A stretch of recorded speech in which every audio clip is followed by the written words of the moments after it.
அற்புத கீர்த்தி வேண்டின், ஆனந்த வாழ்க்கை வேண்டின், நற்பொருள் குவிதல் வேண்டின், நலமெல்லாம் பெருக வேண்டின், கற்பக மூர்த்தி தெய்வ திருக்கை சென்று பொற்பாதம் பணிந்து பாரீர், பொய்யில்லை கண்ட உண்மை.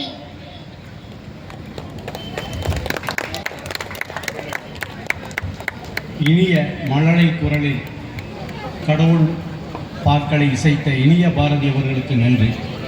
இப்பொழுது வரவேற்புரை திருநாவுக்கரசு.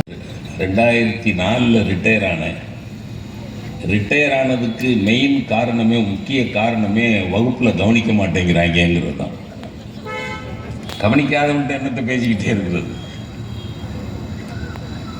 அந்த பொண்ணு பாடினது எந்த பக்தி பாடலை கூட எடுத்து கொடுக்கலாம்.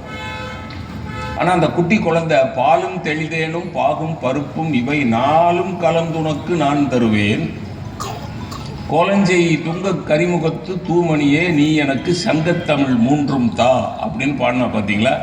அந்த ஒரு கடவுள் வாழ்த்து பாடல் ஔவையாரோட பாடலை வைத்தே குழிப்புறையில் எந்த அளவுக்கு தமிழ் உணர்வு பூத்து குலுங்குகிறது என்பதை நாம் அறிந்து கொள்ள முடியும்.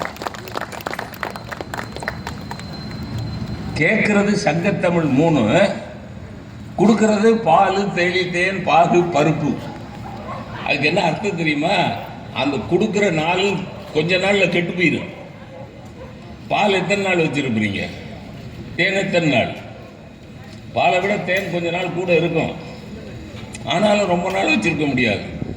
பாகு பருப்பு எல்லாம் கெட்டு போற விஷயங்களை எல்லாம் கொடுத்து விட்டு என்றைக்கும் கெடாமல் இருந்து நம்மையும் கெடாமல் பாதுகாக்கும் தமிழ் 3ஐயும் கொடுன்னு கேட்டா பாருங்க. அதுதான் தமிழ் உணர்வு. அந்த தமிழ் உணர்வு குழிப்புறையிலே பூத்து குலுங்குகிறது என்பதை அறிகிற போது மிகவும் மகிழ்ச்சியாக இருக்கிறது. தேவனாய நேய பாவாணருடைய பெயரை ஒட்டி தனக்கு பாவாணர் என்று ஒருவர் பெயர் வைத்துக் கொண்டிருக்கிறார் என்று கேள்விப்பட்ட போது ரொம்ப மகிழ்ச்சியாக இருந்தது. ஐயா, நாமெல்லாம் தமிழ் பேசுறதுனால தமிழர்கள் இல்லை. தயவு செய்து தமிழன் யார் என்று கேட்டால் தமிழ் பேசுகிறவனெல்லாம் தமிழன் என்று சொல்ல